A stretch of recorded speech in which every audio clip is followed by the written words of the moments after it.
नमस्कार साथियों, मैं चिराग ज्ञानासु को स्वागत करता हूं स्टडी कोचिंग क्लासेस के ऑनलाइन प्लेटफॉर्म पर। और आज हम 200 क्वेश्चन की सीरीज़ को आगे बढ़ाते हुए उसमें कुछ नए क्वेश्चंस को ऐड करने वाले हैं। सामने आप बोर्ड पर देख रहे होंगे, क्वेश्चन नंबर 66 लिखा हुआ है। Evaluate 14.5 multiply 3 plus 18 divide by 3 minus 3 multiply 12.5। हमें इसे सॉल्व करके बताना है। आंसर क्या आएगा? ऑप्शन दिया हुआ है 6, 12, 56 या फिर 61। तो आइए इसको सॉल्व करते हैं। पहले हम इनका मल्टीप्लाई और इनका डिवाइड और इनका मल्टीप्लाई अभी कर लेते हैं, ठीक है। सेम लेवल पर हम इनका मल्टीप्लाई डिवाइड कर सकते हैं। तो इनका मल्टीप्लाई करते हैं। 3 5 जा 15 का 5 कैरी 1, 3 4 जा 12 और 1 13 कैरी 1, 3 1 जा 3 और 1 4, मतलब 43.5 आ गया। प्लस ये 6 आ जाएगा डिवाइड होने पर, माइनस करेंगे। इसका कर दिया 3 5 जा 15 का 5 कैरी 1, 3 का 6 1 7, 3 1 जा 3, ठीक है।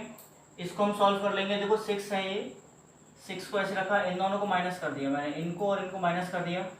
तो यहाँ से हमको मिल जाएगा 6 और 6 यहाँ से आ जाएगा 12, मतलब ऑप्शन नंबर बी यहाँ से हमारा सही बन जाएगा। Now question number 66। ए 270 सेंटीमीटर लॉन्ग वायर, एक वायर की लंबाई दी गई है, इस फॉर्म इनटू रेक्टेंगल, उसको रेक्टेंगल में बनाया गया। मतलब एक कोई वायर है, उसको ऐसे मोल्ड करके, इसे मोड़ करके उसको रेक्टेंगल में बना दिया। If the width of this rectangle is 50, अगर इसकी विड्थ 50 सेंटीमीटर है तो आपको बताना लेंथ कितनी होगी। हमें मालूम है कि वायर की जो लंबाई है वो 270 है, तो इसका मतलब है कि जो इस रेक्टेंगल का जो पेरीमीटर बनेगा वो कितना हो जाएगा, 270 सेंटीमीटर हो जाएगा। मतलब पेरीमीटर ऑफ रेक्टेंगल हो गया 270 सेंटीमीटर।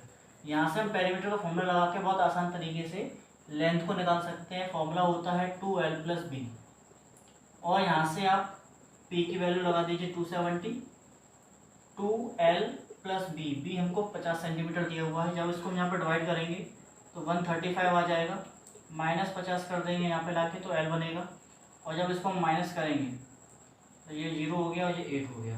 मतलब यहाँ से लेंथ कितनी आ गई, 85 सेंटीमीटर। ऑप्शन नंबर सी यहाँ से सही हो जाएगा। नाउ क्वेश्चन नंबर 68 दिया हुआ है इन अ डिवीजन क्वेश्चन, एक डिवीजन का क्वेश्चन है जिसमें डिवाइजर 6 टाइम्स है कोशेंट के। मतलब एक डिवाइजर दिया हुआ है जो कोशेंट के 6 टाइम्स है एंड ट्वाइस द रिमाइंडर, और जो डिवाइजर है वो रिमाइंडर के 2 गुना है। मतलब डिवाइजर पहले तो कोशेंट के 6 टाइम्स है और डिवाइजर रिमाइंडर के 2 गुना है।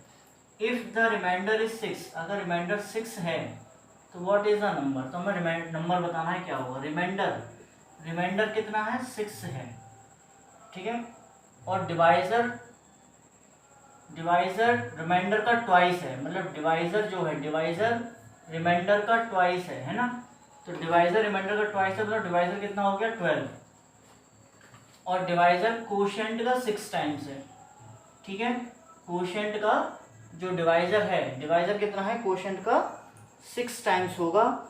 इसका मतलब कोशेंट का 6 टाइम्स, तो कोशेंट कितना हो जाएगा, कोशेंट को हम यहाँ से निकालेंगे तो डिवाइजर का 6वां भाग है ना, तो मतलब 12/6 मतलब 2 हो जाएगा कोशेंट, क्योंकि डिवाइजर जो है, डिवाइजर कोशेंट का 6 गुना है ना। तो कोशेंट कितना हो जाएगा, डिवाइजर का 6th पार्ट, d/6, और d की वैल्यू 12 है, तो यहाँ से कोशेंट कितना हो गया, 2 हो गया। अच्छा, एक हमें फॉर्मूला मालूम है डिविडेंड बराबर होता है divisor into quotient plus remainder. तो डिवाइजर कितना है 12, कोशेंट कितना है 2, रिमाइंडर कितना है 6, तो 6 12 दूनी 24 और प्लस 6 कुल मिला के ये कितना आ गया 30। मतलब जो नंबर है हमारा वो कौन सा कितना होगा, 30 होगा। Option number A. Now question 69, how many squares of side 2 centimetre are needed to make a rectangle of length 8 centimetre and breadth 6 centimetre. मतलब क्या है कि हमें 2 सेंटीमीटर साइज वाले स्क्वायर कितने चाहिए होंगे अगर हमें एक रेक्टेंगल बनाना है उन स्क्वायर की हेल्प से, और जिस रेक्टेंगल की लेंथ है 8 सेंटीमीटर और ब्रेथ है 6 सेंटीमीटर। मतलब एक बड़ा सा रेक्टेंगल बनाना है, वो भी किससे बनाना है, हमें स्क्वायर से। स्क्वायर को आगे जोड़ते जाना है, ये रेक्टेंगल बन जाएगा। तो हमें वही बताना है कि हमें कितने यहाँ पर स्क्वायर की जरूरत पड़ने वाली है। तो इसमें हम ये बताएंगे कि यहाँ पर जो रेक्टेंगल का एरिया बनेगा, ठीक है, वो इन स्क्वायर के एरिया के सम के बराबर होगा। तो यहाँ से निकाल सकते हैं डायरेक्ट कि नंबर ऑफ स्क्वायर्स रिक्वायर्ड जो हैं, ठीक है, वो हो जाएगा area of rectangle upon area of square. सीधा सीधा क्वेश्चन यहाँ से बहुत आसानी से हम सॉल्व कर सकते हैं।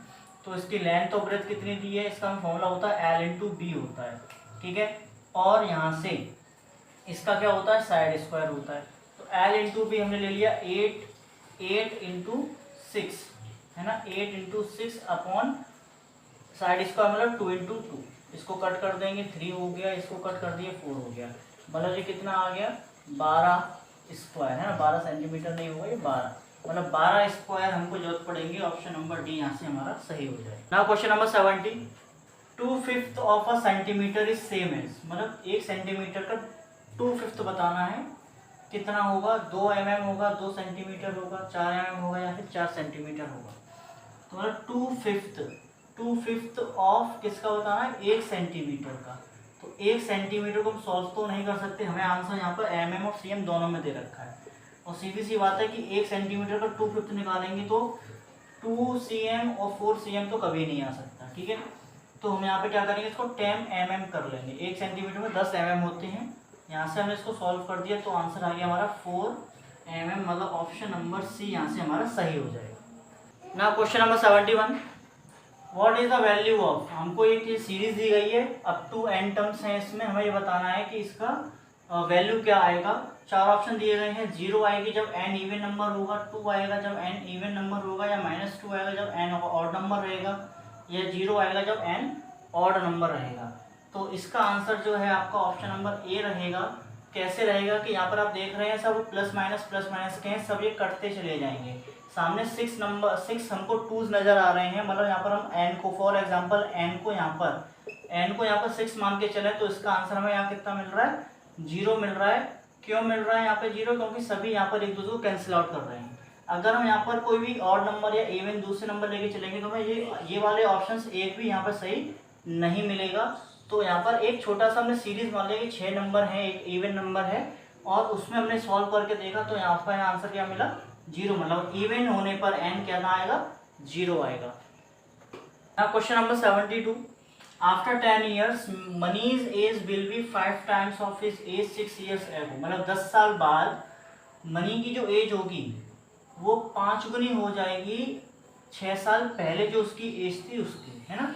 What is the present age of the money, मतलब समझने की कोशिश करेंगे इसको, मतलब मनी की प्रेजेंट एज हमने यहाँ मान लिया, मनी की प्रेजेंट एज, है ना, एज ऑफ मनी की प्रेजेंट एज ऑफ, है ना, यहाँ पे ऑप्शन दिए हुए हैं 15 ईयर, 8 साल या फिर 9 साल या फिर 10 साल, ठीक है। तो प्रेजेंट एज ऑफ मनी हमने यहाँ पर x मान लिया। अच्छा, 10 साल बाद 10 years लेटर, 10 साल बाद इसकी एज क्या हो जाएगी, x + 10 हो जाएगी, ठीक है। अच्छा, 6 साल पहले 6 years एगो इसकी एज क्या थी, x - 6 होगी, है ना। तो हमें बता रहे हैं कि ये 6 साल वाली जो एज है उसके 5 गुनी हो जाएगी, मतलब यहाँ पे जब अकॉर्डिंग टू क्वेश्चन हम देख रहे हैं तो x + 10 जो है वो 5 टाइम्स हो जाएगी x - 6 की।